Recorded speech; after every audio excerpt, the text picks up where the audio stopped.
Welcome everyone to Dr. Rob's live Q&A webinar. Those of you joining us live get to ask questions that will be answered. And so if you're watching this on YouTube or on our website, please know that we'd love to have you join us on Monday nights at 5 p.m. Pacific time. Then you get to ask your questions as well. So, but Dr. Rob, we've got some questions to start with. What can I do about not being able to access bank accounts which are secret to my wife, which I apparently only use for prostitution but can't access? Well, I don't quite understand because if I put money aside to be secret for my use of my sexual acting out, why can't you access them? I mean, I don't understand the question, Tammy, and I want to. Didn't you explain? Maybe I'm just I not. don't know either because it's almost like I either gave away my passwords, but they're secret. So, Well, why don't you come on? We only have 3 questions and ask the question in a different way so Tammy and I can try to answer correct. you. That's a great idea. Okay, so the next question. As a partner of a sex addict, what are the patterns to look for feeling safe while building trust? That's a great question. Well, I think there are many ways to answer this question, but to me, the most meaningful one would be to see my partner make a commitment to healing in concrete ways. So you are seeing, I don't know if it's a man or a woman, but you're seeing this partner just look up and say, gee, what do I have a problem? Awareness. What kinds of things can I do about this? Let me read books, let me learn, let me take a course, let me start going to some of those groups. In other words, what I would look for is my partner, number one, taking responsibility for their own behavior? And number two, can they outline concrete steps? Now, sure, Tammy will throw out a few more, but the key thing is that if I really probably need to go to some 12-step meetings or I need to go to therapy. Or one of the frustrating things that I have go on with my partners is I'll see a couple because I do consultations and I will see couples for a couple of hours. And it's so, gesundheit, Tammy, it's so, I so often say to a spouse, um, how did you find me? Well, I looked at the website. And who made the appointment? Well, I did. This is a spouse. And has he read any books or she read any books? Yeah, I bought them for them. And so this is not what would tell me someone's in recovery. What would tell me in recovery is they are taking responsibility for their own healing without your having to say a word. Um, so the other things, I'm going to throw this out. I'll just say this. I think the small things are very important. So if someone who's an addict says to me they're going to do something, they better do it because partners don't feel like, oh, well, you're lying about taking out the garbage, or oh, you're lying about having been on time, which you were really late. Once your spouse decides that they can make small errors and not be accountable, that leaves you feeling less trusting because if I can't trust you to do this, well, what can I trust? So another thing would be, I think, honesty in each area. Not just about the sexual behavior. They should be building relationships. You should see them. I talked to this person in the meeting. I went out for coffee with them. I decided to get a sponsor. So, but it's all about actions. I will say to the addicts in the room, when I hear you say to your spouse, uh, please forgive me, I've worked so hard on this, or you have no idea how committed I am to this, please give me some credit, um, or I'm just a sex addict with a lot of trauma and I'm just doing the best. When you hear that kind of whining, that would not be a good indicator of them being in recovery. It is no spouse's job to make me feel better or to forgive me or any of those things. So in the first year. So watch out for when your addict partner starts to ask you to validate them, to cheer for them, to forgive them because that's not your job in the beginning. So anyway, those are a couple of things. Tammy, what have you got in mind? It's the actions, like you said. It's not, sweet words or, whatever I'm saying is irrelevant. It's really what are my actions showing? How am I showing you that I'm doing things differently and that I'm creating a safe space? I think being transparent about the work that I'm doing for my recovery, not looking for gold stars or yay, just like, I think the check-ins are really helpful too with and there's several different ones. We've got a blog on our website about the Vanos one, but I think that's a good check-in. And I think as you're communicating, you're also building, you're building some communication skills, and I think you start to see more truth in, and what's being communicated too. Awkward at first, absolutely, but then, like everything else, the more we practice, the better we get at it. But it's also, like as a betrayed partner, if you start to see that this is consistently happening over time, you're going to go, oh yeah, that person is working on building trust. That said, you won't ever, and I use the word naively, but it's not in a negative way. Partners don't ever trust completely, their addict partner, because they know that they can betray them. They used to think that it's the two of us against the world, and and now they go, yeah, I love this person and I know they love me, but there's some brokenness in there, and I know that they can hurt me. But you'll also, I think, I really believe partners find that they can trust their gut about, they start to see somebody sliding down the slippery slope. He's starting to feel more detached. He's not, he's answering in shorter sentences and, being more dismissive. You'll start to feel, things shift in a negative way as well, which helps you build trust when things are, progressing in a positive way. Anything to add? Well, I'm just going to send something out honestly, and tell me I probably always do this wrong, so you'll tell me. But what I wrote something in the chat, or sorry, in response to this question, which is, I think we teach clients about these issues.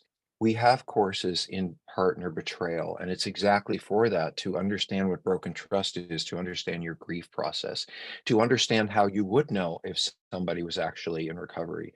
And we teach the same courses for addicts.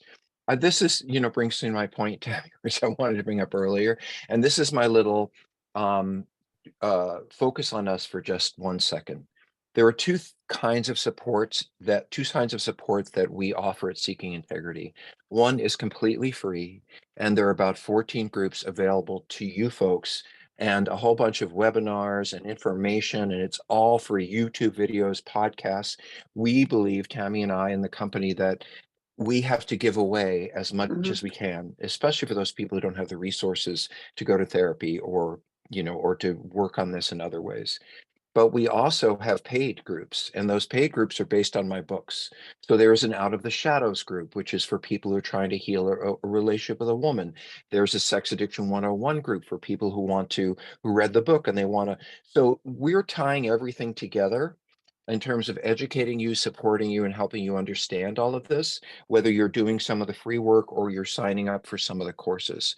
Um, I haven't heard anyone complain yet. So, Tammy, I really wanted to put that out there because, you are amazing at saying, well, this is this course and this is that course. But I think making it a little more simple, I wanted to hand it back to you. Well, so I want to, one of the very popular work groups is Out of the Doghouse. You used a different title, so I'm going to update that. It's Out of the Doghouse for Men who have been caught cheating. And it is, Dr. Rob's most popular book is Out of the Doghouse for men who've been caught cheating and want to figure out how to have how to repair a relationship that has been fractured. So that is not the one to start with if you're still acting out. Then we would make other suggestions, but we have a number of one. One of the newer courses I'll just mention is spiritual abuse, because many people have suffered, quite frankly, as a result of abuse within a spiritual context, a religious context, a community context.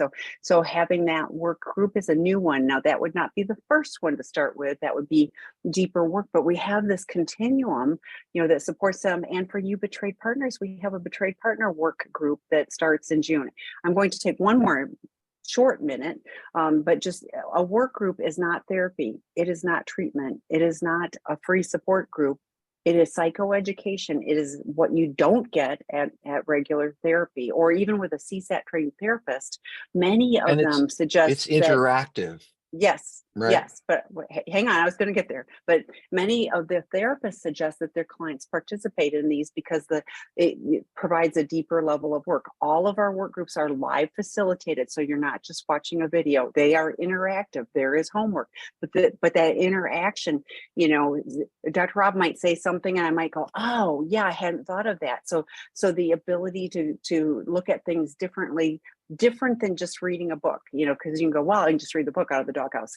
Yes, but you will read it on a very surface level, and the work groups really help you dig in on a deeper level. We have one more work group that we only offer it twice a year, and it's the couples healing from betrayal work group. It will start again in September, and we have that posted. All of these are posted on the Seeking Integrity site. You can learn more. You can email me, Tammy, Tami, at seekingintegrity.com if you've got questions about that. But they're pretty laid out of, you know, here's what this is about.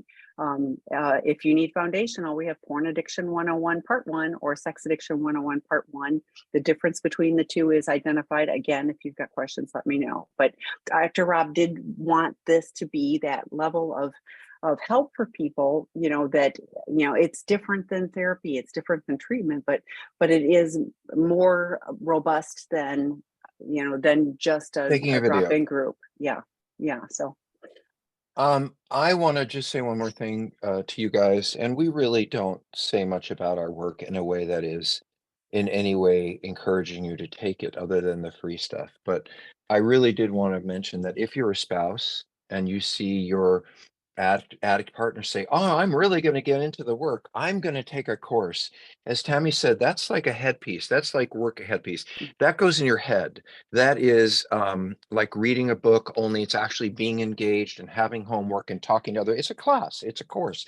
But do not let your addict spouse say, "Oh, good, I took that course. Now I'm getting better." That is one piece. I'd like to see them take it on themselves, but that is one piece of a much larger pie. So I know one of the things that happens for your spouses, if you don't know much about this addiction process, is we say to you, "Oh, I'm doing this," and "Oh, I'm doing that," and you believe us, or you think that's enough, or you don't understand. So that is what the Betrayed Partners group is about. That's what all the free, and I wanted to say this to this partner. One of the ways you can tell the levels of where this is at and begin to trust or not is go to some of the partners groups. They're free, and sit in and listen. It's so you can cover up your screen, you can turn off your name, but just hearing what other people have to say about their experience will help you kind of see where you are in the process. But I love those support groups. I just, I'm so glad we give them away. Last thing, I do 2-hour consultations. If you want to talk to me directly, you can talk to Tammy and organize it. The point of most of them is to really bring a couple together and say, okay, this is what's going on, and pull all the pieces that they've been hearing and there, and there, and help them really say, hey, this is what I see, and just reflect it back to them. And they're 2 hours, and also Tammy can organize those. And I will say, I will kick your butt and love you at the same time. How about that? Does that sound I good, think Tammy? you're really good at helping to identify the issues in what is Assess. very opaque and hard to figure out. You know, two times when I find them to be the most helpful, and you may add on to this, but when people have just had discovery and they are just, I don't even know what to do first. And the other is if a couple is stuck, like they've been trying to do a bunch of different things for a while and they're floundering, and so in order to get unstuck or to not flounder for months or years, I think it's really helpful to get input from someone who's able to discern, here's all of the, yeah, I think you're really good at cutting away what's really not important from what is, so that they know this Really? is what we need to do. I think Well, that's that's actually hard on them in the consults because I interrupt them a lot. And when they start to cry and stuff, I stop them because I have a path and I have an assessment evaluation to do, and I'm not there to do therapy. So we have to get the facts in order to just figure out what to do next. And yeah, sometime soon I'm going to retire. So feel free to grab me while you can. Anyway, Tam, we got 8 okay. questions. We're gonna get Yes. more.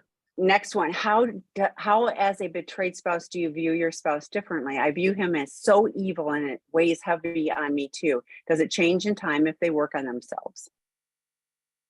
Well, I think it changes in time if you both work on yourselves. the feeling that this person is evil, well, there's two pieces to this, right? This is something we call ambivalent love, which on one hand, you see this person as so evil and so awful. And if you love me, how could you do this? And yet it makes you feel badly. That's not who you want to be. You don't want to be that person who's so angry. And you know what we don't have here, Tammy, is how long. How long has this person been dealing with this? How new is it? How much support does this spouse have? You know, you're not gonna, we're glad to give answers, but again, you need other spouses to talk to or information to take or therapists to find. Um, in other words, this is a very basic question. And again, I would support going to one of the free groups for partners. Just listen to how they talk about this. The thing about the free groups is you've got people who are ahead of you. They have already worked through some of this stuff, and they're people you look at and say, oh yeah, I remember being there. But the point is that you can view your spouse differently if you begin to gain information and get support for yourself. Um, I would also suggest reading more and learning more. The last thing I would say just about that particular issue, it comes up so much in treatment, is the difference between being a bad person and a broken person. You know, and I really, really, I've met some bad people and we've had some bad people in treatment. And I'll tell you, even in graduate school, they told me 30 years ago, you can sort of feel the hair go up on the back of your neck, or you watch some interactions and you think, oh my God, that person keeps lying and keeps lying and keeps lying, all that kind of stuff. Um, but most of the men I work with are deeply broken. That doesn't excuse their behavior. You don't get to say, oh my God, I had all this trauma. So look, I became a sex addict and then I did all this. It's information. It is information for me to say, I'm not a bad person. I'm a broken person. And as you can begin to see this person as not someone who just meant to hurt you, but someone who's broken into pieces and loves you over here and is really confused over there. I mean, I'm going to say this, Tammy. I say it to the clients, and they don't always like it when they're really acting out and being a butt. You know, some clients can be difficult. I say something like, "Well, I guess that's how you got to a mental health clinic," and they look at me and say, "No, I'm here for rehab." And I said, "Well, guess what rehab is?" You know. So all I'm saying is that when we first start out, we're much sicker than we realize, and so what we've done is not necessarily come out of hatred or evil or or a spiritual decision, even though it plays out that way. We do these things because we are really, really broken people. So, Tammy, do you want to throw more in there? I do. I want to flip it just a tiny bit. I don't believe that you intentionally married an evil person. I think like like the pain to me about that is like it almost makes it worse for you as a betrayed spouse, because why did you pick somebody who's evil rather than, wow, you had the capacity to love somebody that has some brokenness, and it is incredibly painful for you as a betrayed spouse to deal with that brokenness. But I bet there's a bunch of things. I mean, I hear this consistently from other betrayed partners where, like, and I'm going to use he and she gender just for, ease, but he's like in all of these ways, he's great. And then there's this. And I know lots of addicts, and it's very few that get up on a given day and go, I'm going to intentionally and with malice go hurt everyone, including myself. It's in the brokenness that, the compulsive behaviors, and I hear the pain and devastation, from the addicts. Not all of them. Some of them have that really shielded, but like, I would like you to be kind to yourself as a betrayed spouse, because I don't think you went, oh yeah, I'm going to go marry this evil person, or that he shifted. Like there were probably some things that, he was very able to, hide from you, and say sweet nothings and all of that type of thing. But I would invite you to, as Dr. Rob said, learn more, understand that this is a chronic, mental health condition. There's no cure, but man, oh man, we can sure get on a different path and, become people of integrity. I hear lots of healing and hope from people. So there is a journey. It sounds like you're earlier in the journey. So hang in there and do join us with all the Betray Partner support as well. What time frame do you recommend for a therapeutic separation? And I don't know if this is That's a in good home question. or outside the home. So Well, maybe that's two why different I things. wrote down. Oh, I'm sorry, I'm interrupt you. While this question, I saw the question coming, and so I wrote some stuff down about it um, as I was as I was listening. So, first of all, what is a therapeutic separation for you? As Tammy said, sometimes it's sleeping in other rooms. Sometimes it's, your partner staying at their sister's, and you're not, what is it? What is it and what form does it take is part of the question. In other words, I'm not going to answer your question. I'm going to give you more things to think about. So number one is, what is it? Is it you start out here and then it becomes that, or um, what is the point of it? What I would sit down and write down my goals, like for me, for my spouse, these are the expectations that I would have. These are the reasons I'm doing it. It shouldn't be because really, I don't think the point of a therapeutic separation is at all punishment. I am angry with you, and therefore the reason for it is for us to determine if there's a way we can move forward. And if we are kind of too close together to be able to really objectively think about that, then maybe we need some time apart. So what is the purpose? Um, how will you connect regularly? Because the point of a therapeutic separation is not to, well, I won't say, hey, I'll see you in 6 months. I mean, the point is to begin to take your relationship backward and say, and some of you are so, so can in such conflict that you can only meet in therapy, while you're separated. And maybe once a week you meet there. Some of you are at a place where you can go for a walk, or you can have some, I think, or you can have some activity, you go to a movie, whatever it is, without getting too heavy. So what you're talking is rebuilding all the way back from the beginning. And I've heard a lot of you spouses say, oh my God, I have no idea who this person is. When we started out, I couldn't have imagined. So now you know all of this. And if you choose to, it's an opportunity to go back and say, okay, can I relearn my relationship with this person? So again, why are you doing this? How long will it be? In what form will it take? It can't be punishment. And oh, by the way, and so it's in there, right, Tammy? I feel like, no, I'm sorry, that's next question. No. So Yeah. on to you, on to you. Okay. Well, yeah, Answers, thoughts, Tammy? yeah, and I do. I agree with you, and I also have. It needs to be concrete. Like, what are your expectations? It can't say, "Oh, he's going to have empathy for me," because you would have to. It would be like he's going to show empathy by, you know, doing the dishes. I don't know. I'm making that up, but it's like, what do you need him to do to show empathy? Because empathy is an abstract for an addict. So you know what it is, but it's one of those things where it needs to be concrete, something that can be identified and checked off. Like, and I think it's really important to have like a time frame where we're going to continue to examine Right. things. Like I like you, Dr. Up, have heard 6 months no contact, and I'm just like terrified with that. It's like, what do how do you build you can't be completely out of communication with somebody. So unless there's a massive safety issue, or something else going on, to me that doesn't seem like it would be hopeful for building the future. So I think I'm making this up, but we're going to have a therapeutic separation for 90 days. We're going to examine it in 30 days and 60 days and see how we're tracking. Do we need to make any adjustments from that? And it can't be, the addict manipulating, oh, I miss you so much. And, look, I'm doing better. Give me a gold star. Right. Don't Like, it spend the has to night. be, yeah, concrete, like these are the things I'm looking for, clearly articulated. So everybody's on the same page, about what the goals and expectations are. And I don't think missing someone is the same as being able to objectively look at whether you want to be with them or not, because you're going to have a lot of feelings. And that what you're looking for is action on both, not this longing. And I did write, we have this concept of a safe harbor. And what it basically means is we're not going to decide to divorce, to stay together, to not stay together. We're not going to decide anything for, let's say, as Tammy said, 90 days.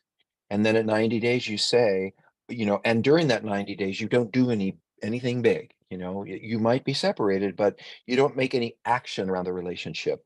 And then at 90 days, you can say, do we want to continue to do this? Is this working out? Is this not? But I think putting a date on it and giving yourself a clear amount of time that you're going to say we're going to try this doesn't feel like if we have a fight, then I'm done. And I wanted to back one other thing you said, Tammy, because it's so important. If when 6 months, that's all I would do this for, because after 6 months, truly, I see couples, what they're really saying is we're done. And I've had couples, or Tammy and I have couples say, we've been in a therapeutic separation for 2 years. And I'm thinking, well, but you're saying you're not together anymore, period, the end. And so be careful, again, that you have goals, that there's a reason for it. And once it gets past 6 months, especially if there's not an active process going on, then I would think maybe you're just holding on to something that isn't there. But that's just me. Well, and if Oh my you're God. okay with being married but living in separate homes, that's up to you as well. So I mean, like everybody gets to pick, but then you have probably permanently separated. So okay, next question. How honest and comprehensive can a full disclosure be if husband deleted his secret apps, video chat, and email accounts, which detail his acting out history? He now does not remember a good majority of what was in those areas. How can I come to terms with this? I feel like this information would help him realize the extent of addiction and prove to me it's a true addiction versus him being a narcissistic person. Can I just cackle the last sentence before we get into the rest of Please. it? I want to talk about, so every addict who is active in their addiction is narcissistic by definition. Because if I'm an alcoholic, if I'm a drug addict, if I am a gambler, I am choosing to put that ahead of my family. In other words, something I want to do is more important than, it's what I want and it's what I want to do, and everything is about me. So active addicts absolutely look incredibly narcissistic. We don't just drop that because we end up in recovery. As Tammy and I often say, getting sober and really stopping it and building relationships is one step, and it's an important one. But it takes a while to become a nice person and see your vulnerabilities. Every person I work with is narcissistically wounded. That means that they are acting out things in their day-to-day life, not just acting out where they don't have empathy. Well, heck, where we don't have empathy, where we are the center of the world, where we feel criticized. I mean, these are aspects of being human when you've been deeply traumatized. And so now I want to go back to the other part of the question, which is, this is a number of questions. First of all, I don't know whether he's working with a qualified CSAT or working with a qualified therapist, but when I was doing this work with addicts, it would take me about 6 weeks or 2 months to get ready for disclosure because honestly, we don't remember everything we did. We don't, when it's gone on for years and years and years. By the way, he didn't delete it because he didn't want you to, well, he deleted it because he didn't want you to see. Um, but so there's so much to say here. So one part of the work in the beginning with an addict is helping them come to terms with doing timelines, looking at the whole thing that they've been through and how they done it and when did they do it. We're not going to remember everything. Your job during that time is to get support, to be ready to get disclosure, to understand how you're going to, what are you going to do when it's over and how are you going to take care of yourself and build healthy relationships with people who can hold on to you when you get it. Um, but it's the therapist's job who's working with him to sit down and say, okay, he or group, that's another place to do it. I would not expect an addict to just all of a sudden remember everything. I think it takes a lot of prodding, a lot of questioning. Sometimes I think I'm a detective is actually it. And I will say to a client, you're not ready to do disclosure. However, when you go back and say deleted apps, video chats, email accounts, detailed acting out. So let me just touch on that. Disclosure is not about detail, not in a graphic way. It is important for me to say things like, over the past 7 years, I have been going to sex workers twice a month. And then I looked at porn 3 times a week. And this is the situation I would be in. And this is where I would go in and they would do this and then it would become that. And then I would leave or whatever it is. But how big their who's it was, or how many times they did it, or what they looked like, none of that is really helpful. It may make you feel better as a spouse, but to be honest, if you ever want to love and have sex with that person again, once you get into that level of graphic, you're going to think, well, I'm not like them, or are they thinking about me, or you're going to be obsessed with that image. And it's just not helpful to get into the details. Oftentimes, also, when we're really sick and do acting out, we may do things or act in ways that really aren't our everyday sexual stuff. We just get so into it.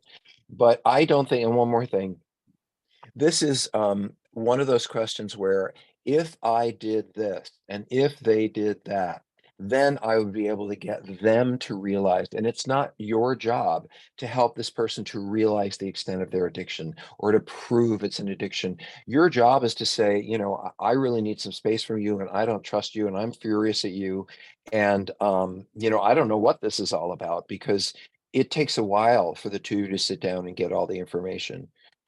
There's a lot more here that I didn't answer. Tammy, can you quickly, I know we have a lot of questions, Right, and I add? will just quickly add, because it's not about, to me, it wouldn't be about proving to you that it's a true addiction. I mean, this sounds like he's got a long acting out history, so that sounds like an addiction, and really, it's more about, uh, what I don't hear in this, and I know it's just a snippet, is, and here's what he's doing for his recovery to show me that he's working on this. That would be like he's, I hope, working with a CSAT therapist for his formal therapeutic disclosure. But what Mhm. else is he doing? How many 12-step meetings is he going to? Is he coming to our drop-in groups? Has he been going to, our sex addiction 101 part 1 work group? That would be key to me to seeing that he's working to not just tell you stuff. Dr. Rob has said this before. You can do a formal therapeutic disclosure and then he can go act out the next day. So getting all of this Right. knowledge is less relevant. I mean, it's important. I get, I'm not minimizing. It can bring You you deserve, peace. yes, yes. But Mhm. at the end of the day, it was bad.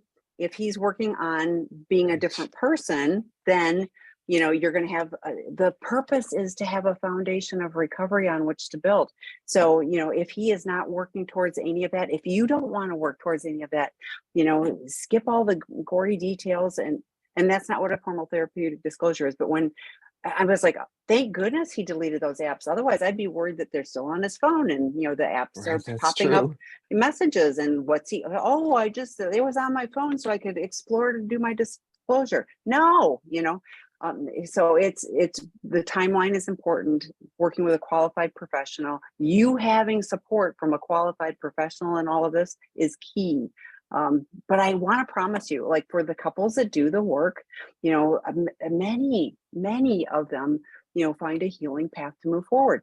If you're over it, you are free to leave. You don't have to stay, in the relationship. He's a broken person. He can get better, but he's never going to be, not an addict. So, My just last comment to you about mhm. proving something to you, whether it's an addiction or not. I always thought at my office, Tammy, when I had clients that saw me individually, and I'd think, well, maybe someone's going to, overstate their problem, or someone's going to make them come here, or I've got to say, nobody gets here by accident. No spouse gets here by accident. Who would want to sit here? So my guarantee is that if there is the question of addiction, it's probably going on, or you wouldn't be sitting here in front of us. So why don't we keep going? Okay, next question. How do we best work on not lying about things? I no longer lie on big things now, but it's small things to look better and appear better than I am at work and professionally. Like I lie on resumes and to people I find attractive, so they will hopefully like me more. But then they're liking you for a facade, not you. So that to me would backfire. So we are seeking integrity. We strive for it. I mean, and I obviously, well, not obviously, I've been in recovery for a long time. I work really hard at being, congruent so that the person I am anywhere is the real me, not a facade, not, and people, I want them to, if they like me, I want them to like me for who I am, not be thinking, well, if they really knew me, which is what I did, in addiction and in early recovery, is I, held on and I just knew that if they really knew who I was, they wouldn't like me. I don't care now. I want relationships to be genuine. I want people to either be connected with me or not. And I'm okay with that. I don't like everybody. Everybody doesn't like me. I'm okay with that. But the people I'm in relationship know the real me. I'm pretty, I'm pretty, this is who I am across the board. And as far as, lying about stuff at work, like, I mean, a program of recovery. We are honest. Little lies are lies. If we're disingenuous with, Dr. Rob and I have talked about it. Like, because he said, well, if somebody says, does this look good on me or whatever, like if he said, I really love this shirt on me and I didn't care for it, I'd say, I can understand why you like that. Now that's a true statement. I can understand why he would like it, and I'm not saying I like it, and all of that's true, and I feel okay with that. But I'm not going, oh yeah, that looks great on you, and I'm thinking, oh my God, that's horrible. It's that kind of stuff is like, I'm really clear, on integrity. So I would invite you to continue to do more work. If you're doing 12-step, which I hope you are, that's 10-step stuff. Every day we do a little personal inventory and see where we're at with things. So, and we have the ability to make it right. Thoughts, Dr. Rob? Well, you're right on target, Tammy, which is if you're putting out a image of what you think other people will want you to be, then how can you ever feel good about yourself? How can you ever know if they really care about you for you? Here's a statement I would encourage everybody to write down. It's 2 words, it'll help you. And the words are reality wins. If no matter what you say or do, reality will win. Someone will see that you've been Mhm. lying on that resume. Somebody will notice that you don't live where you said you live. They're going to know, and then that's the end of the relationship. I would rather tell somebody who I am, and then I get to see if they really like me or not, or they really want to hire me or keep me, or and rather than make something up that I hope that they're going to like. Oh, I wrote, well, 2 things. Number one is we long to be seen. It's part of human. We long to be acknowledged, to be validated, to be connected. And if you are creating circumstances where you're connecting with someone under false pretenses, so I could say to the guys, if you've been acting out and then you come home and your spouse says, oh, I really appreciate your getting the groceries and coming home and taking care of whatever. I think to myself, well, that's nice to hear, but if they knew where I was today, if they knew that I was acting out, they wouldn't say that. And yet I long for validation. I long for appreciation, but I can't even take it in if I don't feel like I deserve it because of what I've been doing. And I think it's the same thing here. The last thing I want to say to you is what really matters is how do you feel about yourself? This is something I think a lot of people finally get to in recovery is it isn't about attracting you or making you happy or, it's about when I look in the mirror, who do I see? And that's what Tammy's talking about. A lot of us didn't have to learn the lessons that we needed in life. That's why you end up in groups and 12-step programs to keep us on target. And one of the lessons that you really need to learn is that your healing is about you. And I do not want to look in the mirror and think, wow, I am the person who's been lying to everyone I know, because how are you going to feel about you? So anyway, that's a lot of answer. We should probably keep plowing forward. We will. What I mean is, my wife believes I am paying people for sex and buying them things like cars and houses, but I do not consciously have access to any secret accounts. I only have access to our personal accounts. If I do not have secret accounts, why can't I remember? Oh, if I do have secret accounts, why can't I remember them? She has seen this pattern everywhere we go, where people get new cars, houses, etc. My mother, who incested me, hated her and told me not to share anything with her. Well, this is someone who I think would do really well in residential treatment because there's so many pieces. There's the incest piece, and not only in terms of the incest, but being told to keep that to yourself and not tell anybody, and then you're doing things that, or maybe doing things that, you're not telling anybody. I can imagine, I make this up, Tammy. This would be somebody, if I were writing this question, my husband or wife would be right next to me. Because I would want to have them see that I just don't know and I just don't remember. And I mean that not that I ever think you guys do that, but um I do think we remember things like bank accounts. Unless you are profoundly mentally ill, and I haven't seen that many people, that Sybil thing where I'm 3 different parts and none of them know each other. And, that's very, very rare. So if you did something, you will remember. And if you didn't do something, you won't. And if your spouse believes something, that's because they don't trust you. And everything to them is a lie and is going to be a lie. I don't quite understand though where people go new cars, etc. I'm not sure what that means, except that she doesn't trust where you're spending money or how the money is being spent, no matter what. So I hope I hope that you folks are getting a lot of support and professional support. And maybe this would be a couples issue at the beginning to just straighten out. We don't regularly recommend couples therapy at the beginning, but there's so many basic things that need to be sorted out that it might be good for the two of you to have someone say, well, is this true? Is that true? Or whatever that is. Um, so Tammy, I know we have so The many only questions. I the feel only like I thing I don't. want to pop in on is my mother who incested me hated her and told me not to. Well, well, of course your mother hated her. Your mother would hate anybody who came between you and her. So that's Mother Enmeshment. Dr. Rob did a podcast with Dr. Ken Adams on Mother Enmeshment, so you can find that on Seeking Integrity. But yes, mothers who are enmeshed with their sons do not like any other women to be involved with them, and why often they, struggle with sex addiction, because that's lack of connection and vulnerability with another person. So that's easier. Okay, how can I get my spouse to stop seeking out therapists that support that there's no such thing as sex addiction, get him to a CSAT? It's been 7 months and he is still acting out, just hiding it more. I found a CSAT to help me navigate through trauma, but no matter the amount of information I show him, he slips in and out of maybe I am, no, I'm not. He's in his second therapist and both are giving him the feedback he wants. Uh, can you lock the door? Yeah, Tammy, do I'm you want to like, respond to that? to me, this is like healthy boundaries for you. It'd be like, so on our website, and feel free to email me, I'll give you a link, but there's a blog about the World Health Organization actually, has identified compulsive sexual behavior. So it's all in there. The DSM will eventually catch up, but I had somebody earlier today that said their spouse was going to someone who says, "Oh, all guys look at porn and all of that kind of stuff," even though the relationship is fractured by the amount of it. So at some point, this is about I love that you are working with somebody who's helping you. That would be lean into that. What do you need for healthy boundaries? If he wants to he can continue on this pattern forever. So what do you need for you for healthy boundaries?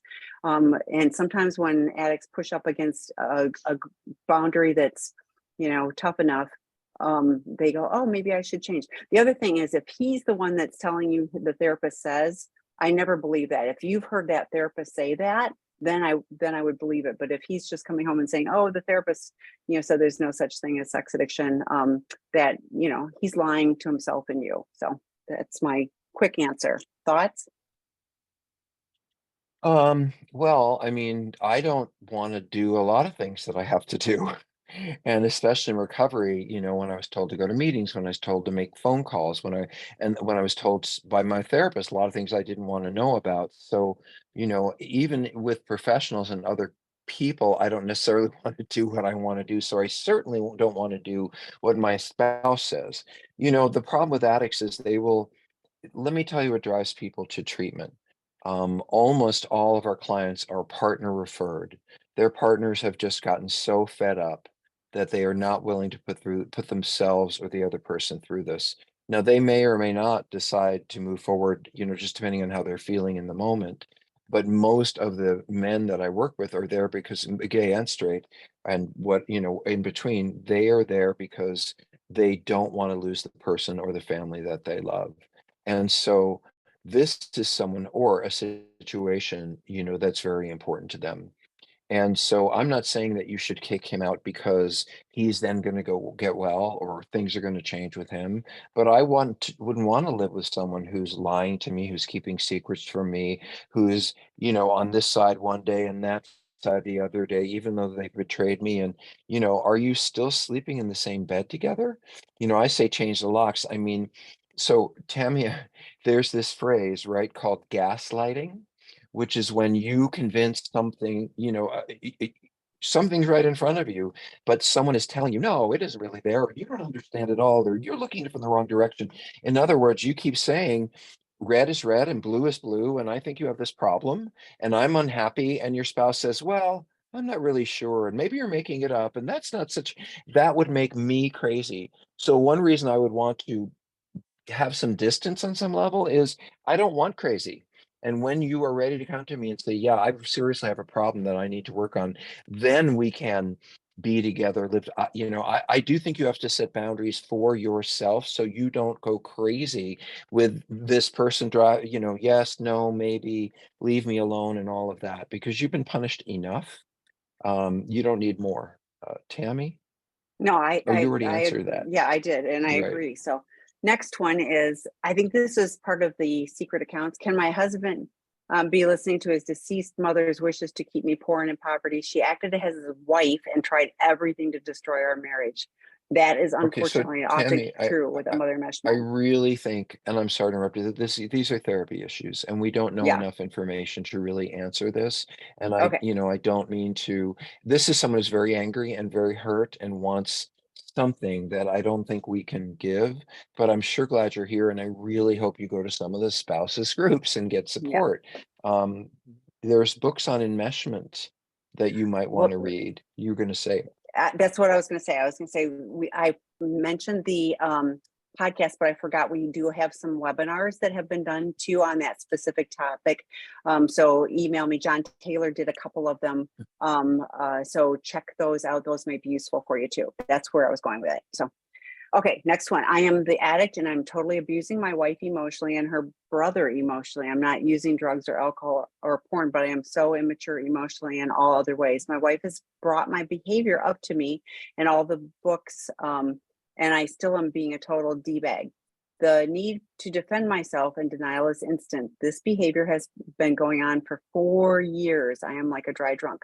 I fall quickly into shame, which turns to anger. I am doing all of these things you're talking about. Why am I not getting it and not moving? well, I wrote down because you're broken. And you know, I don't want to say this. There's different questions here. So Tammy, maybe you could pick them out because I think there's like three questions in here. Um, so I'm immature. I don't know what that means. Brought up to me all the books and told me I'm still being I need to defend myself. Well, let me just go into the defending yourself part. Maybe I can say that. We have a basic rule with the men we work with, which is you can lie. I expect that you're going to lie. I really expect if you're seeing the face of your angry spouse, you're absolutely going to lie. What's more important to me is will you go back and tell them the truth? Can you make an agreement with them that yes, I might lie. I don't know this is part of my brokenness, but I promise that within 24 hours I will come back and say I wasn't being honest. Let me tell in the moment you may not be able to do it, but if you can commit to absolutely going back. And I used to say that clients all the time, like, I know you're going to lie to me, but could you please leave me a message about how and when, but when you're ready to do it. I love that you call yourself a dry drunk. When you say I'm doing all the things you're talking about, does that mean you're going to 6 meetings a week or 2? Does that mean that you have sought out the help? How many groups are you going to? How many courses you're taking? Let me just say this. When I had clients in private practice, again, back in my practice, who would be acting out, some therapist responses, well, I'm going to, put them on a boundary and I'm not going to see them for 3 weeks, or I'm going to tell them, how could you be doing this, or whatever it is. And what I always realized was that they needed more help. In other words, if they were going to 2 meetings a week, they needed to go to 5. If they were going to 5, they needed to go to 7. You know, I think you need more support. I do think you would absolutely be an out of the doghouse, either book or, course to learn how to be more empathic and direct with your partner.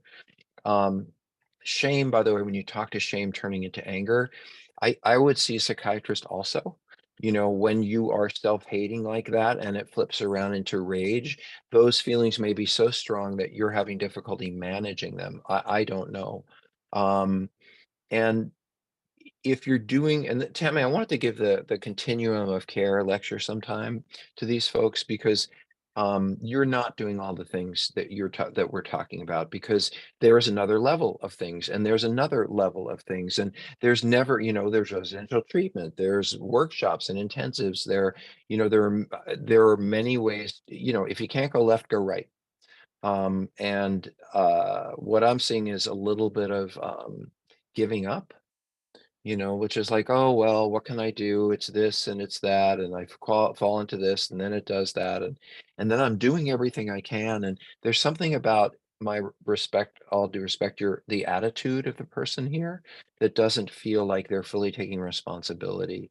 Why should your wife have to bring up the behaviors that are making her crazy? Why don't you know what they are and you bring them to her? So there's a little victim-y here.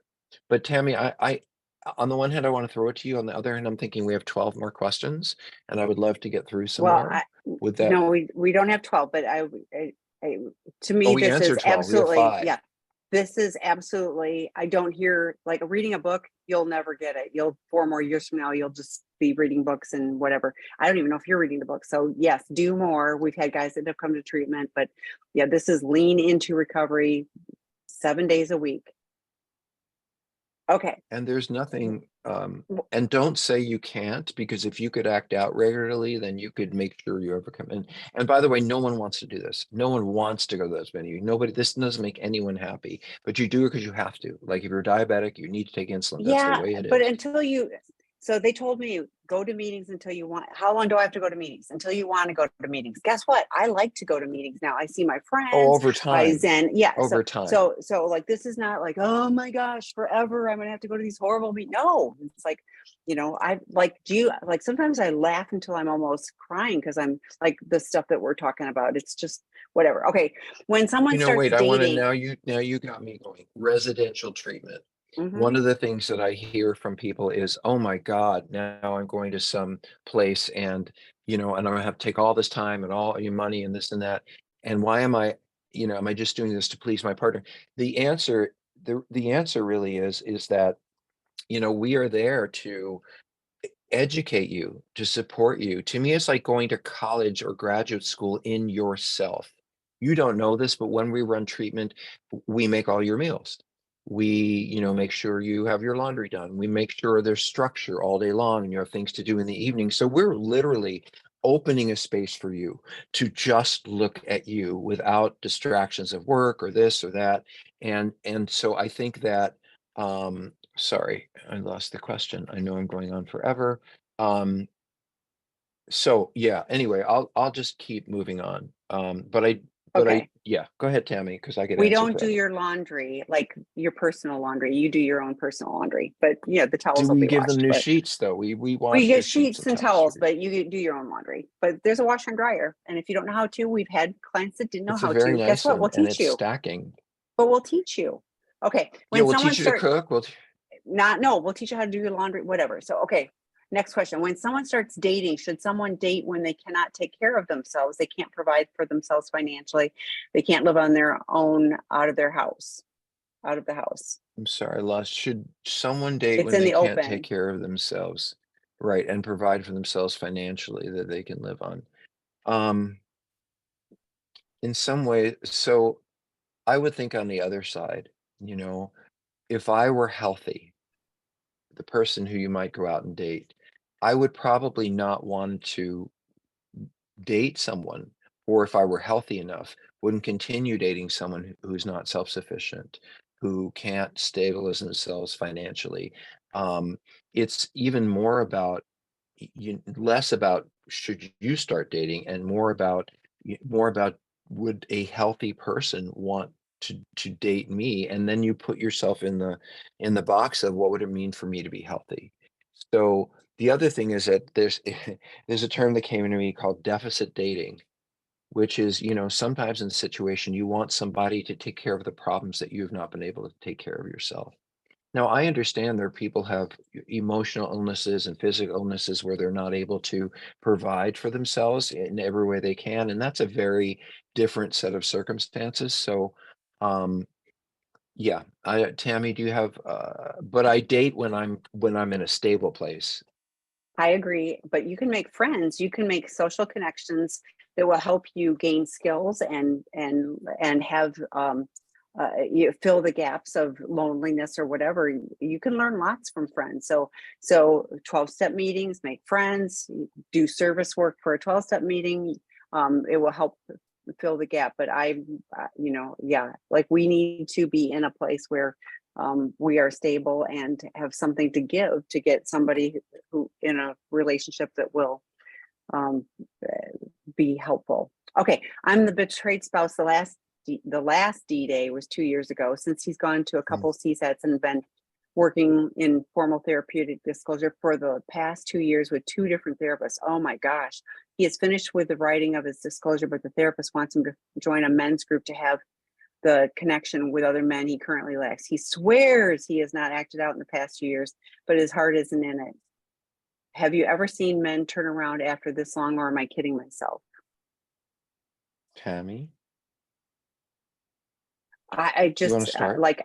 I'm just appalled. 2 years, and he's still not ready for a formal therapeutic disclosure. So I get, for me, I'd be kind Second of, disclosure. yeah, yeah, since the last D-Day. Oh my gosh, so um uh I agree that if all he's doing is going to a therapist, you're not going to see any change. He'll go through a disclosure with you maybe eventually. So to me, I think I would be working with my qualified therapist to figure out, what am I looking for in this relationship? What am I hoping for? And is this person going to be able to show up for that relationship? You heard my emphasis on he swears he has not acted out in the past 2 years. It, if I all don't he's believe doing is that. telling you, I don't believe that at all either. And No, but his heart isn't in it. That's what's telling us his heart is not in it. He is right. not taking action to show you that he's willing to show up differently. So, but yeah, to me, a healthier boundary for you, one that creates a little bigger gap, so that you have the safety for you, would be important. Debbie McRae did a webinar recently. It's on our website about healthy boundaries for betrayed partners and about fear. It was really good. So email me again if you have questions. So thoughts, Dr. Rob? What's FTD? I always forget that, Tammy. Formal Formal therapeutic therapeutic disclosure. disclosure. Yeah. 2 years. What do you mean working on it for 2 years? As I said to all of you, a good therapist, 8 weeks, 10 weeks, enough time for me to gather and them to gather enough information for clarity. I also think for it to not drive you spouses insane, that a therapist needs to say, in 30 days, in 60 days, in 90 days, on June 5th, you need to know when this is going to happen, not this kind of, well, we'll get to it when he or she is ready. We're going to make them ready. And I really have to say, I'm disappointed in CSATs and therapists who say, well, we'll get disclosure in the next 6 months to a year. I mean, do you understand what you're doing to that spouse? I agree with Tammy. This person is lying. I wonder, and I hate to say this, but this feels like affairs. I mean, to me, this feels like they're Mm, involved with you, but their heart isn't really involved with you, but they're trying to hold on to you, but mm. something is not right. And so, have I seen men turn around after this long? Are you kidding yourself? I have seen men turn around. I've worked with people who've been, a mess for years. And this is another residential type client, I think. Um, but I wonder, and I really want you to think about, what are your commitments to yourself? What kind of boundaries do you have? You're sitting there saying, have you seen men turned around? I'm saying, what do you want? Do you want to live with someone who's now on their second, or do you want to believe in or have hope for someone who is, and maybe that's what it would take. Maybe you don't have to do anything major. Maybe you need to just simply turn to him and say, I no longer have hope for you, and I'm losing hope for our relationship. Maybe it'll just take that. But I have rarely seen people want to get into recovery because they want to be better people. My usual response is, well, didn't you want to be a better person 3 years ago or 2 years ago? Or how come now? And almost always the answer I get is because my spouse found out XYZ. But the reason they're in treatment is because the spouse found out XYZ and said, I am not putting up with this anymore, or I don't want to live like this anymore. And in that way, that is our motivation. So what is his consequence? What consequences does he have other than disappointing you or making you feel bad or worried? Um, because I wouldn't want to live with someone who's continuing to act like this, but saying, yeah, I think I want to work on it. I mean, and by the way, I hope you're not having sex with him. We have frequently run into clients who just forgot that they can STDs doing what they do, or I know that person, they wouldn't have an STD, or, I feel for you partners. Who would want to go to your doctor and ask for this? But I encourage every partner to go get an STD test because you just don't know. So I think, Tammy, it's dinner time for No, we have my one dog more. anyway. I It gotta was go just feed no, him. just really quick. because it was the therapeutic separation. It Right, I it didn't was recommended understand. for, it was recommended for, we started for a 2-week out of our house and wondering what your professional opinion was. So 2 weeks, so versus 3 months or 6 months or whatever. So Well, again, my answer is, why are you doing it? You know, why are you doing it? Are you doing it to rebuild a relationship? Are you doing it because you're driving each other crazy and you just need some therapy and to figure out some new rules? And, I can't say to you how long it would be because I don't understand what the purpose is, and I don't understand where your goals are, and I don't understand how you would know if they're being achieved. And I don't know what kind of support you have from the outside. So there are so many unknowns here. And I think in the process of making them known, you're going to have a lot better understanding. But 2 weeks doesn't feel to me, people go on vacation for 2 weeks, people go on a business trip for 2 weeks. That doesn't really feel productive. And if my partner left for 2 weeks, I think, what are they doing? Who are they seeing? What are they up to? That short a period of time, I wouldn't feel safe. But anyway, I got to run. Tammy, good to see you. okay, Thanks for taking the thank time. you. Thanks And it's everybody. dinner time. Bye. Bye.